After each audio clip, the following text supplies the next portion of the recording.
All right, we're about to walk through a classic ethical puzzle. One of those situations where every single choice feels like the wrong one.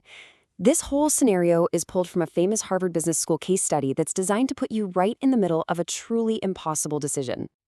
So, yeah, our source here is a case study from Harvard Business School. And while they've changed the names for privacy, the scenario itself is inspired by a real event.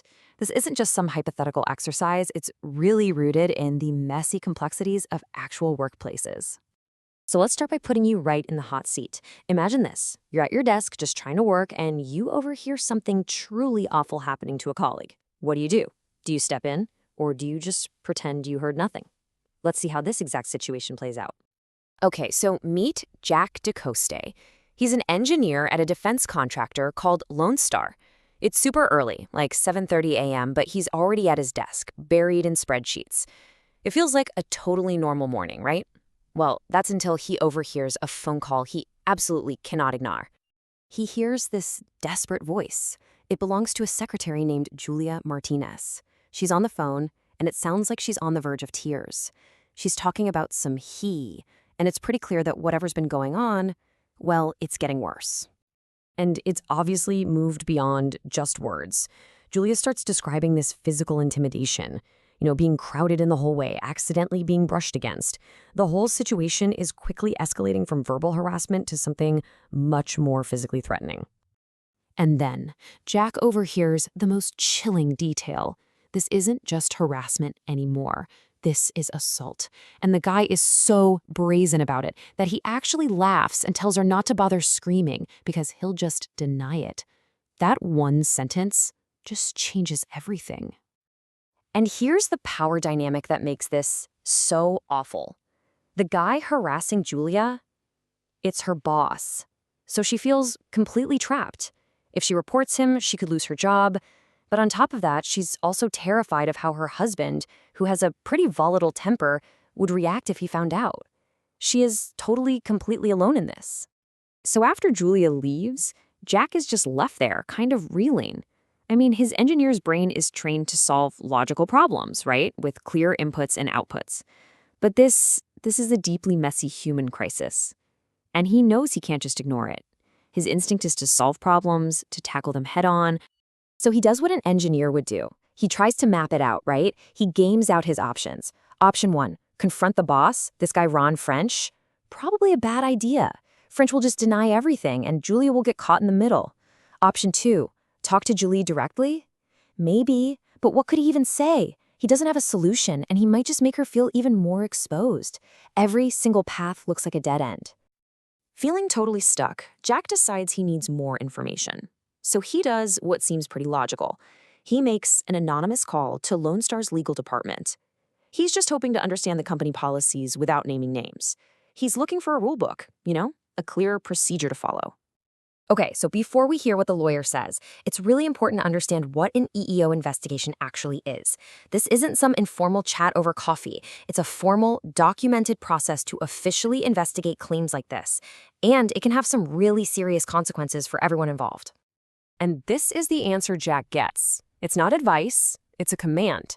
The lawyer tells him that as a manager who is now aware of potential harassment, he is legally required to report it. Suddenly, the choice isn't his anymore. This thing has just escalated from a personal dilemma to a legal obligation. The lawyer then explains why.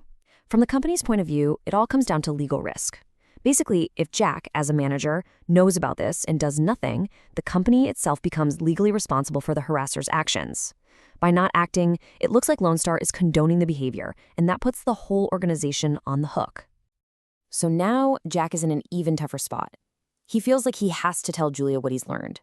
He calls her into his office and, really awkwardly explains that he overheard her call and that he spoke to the legal department. He's trying to be helpful. But her reaction is the absolute last thing he expects. Yeah, her response is just 2 words. You what? But they're just filled with panic and alarm. In an instant, the one thing she was most afraid of, losing control of her own story, it's happened.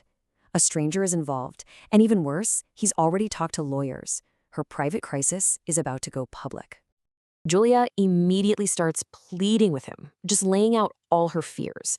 An investigation will get her fired. her husband will freak out. She keeps insisting, "This is my problem to handle. Just give me some time to find a transfer out of the department." She wants to handle it quietly, on her own terms. And then she makes this direct, desperate plea. She asks Jack to promise her that he'll stay silent. She is asking him, point blank, to choose her wishes and her safety over his legal duty to the company. And this, right here, this is the absolute heart of the dilemma. Jack is completely trapped. He's just made this connection with a victim who is begging him for help by doing nothing, while at the same time, a lawyer has told him he is legally required to do something immediately. So Jack tries to find some kind of middle ground. He makes this very carefully worded promise. He won't act without talking to her first, but notice he also doesn't promise to stay silent forever. He's essentially just buying a little bit of time, kicking the can down the road on a decision he knows he has to make. Think about what's pulling on Jack here. He's got his promise to Julia. He's got this legal duty to the company. He's got his own conscience screaming at him that this behavior is wrong and has to stop. And, oh yeah, he still has to somehow maintain a working relationship with everybody no matter what happens. So they set a deadline. They'll talk again at the end of the day. This isn't a problem that can be ignored for a week or a month. A decision has to be made, and it has to be made now. The clock is ticking. And that brings it all back to you. If you were Jack, what would you do? Do you honor the victim's request for silence, letting the harassment continue and putting your company at risk? Or do you follow the legal requirement to report, completely violating her trust and maybe, just maybe, making her situation even worse? There is no easy answer here.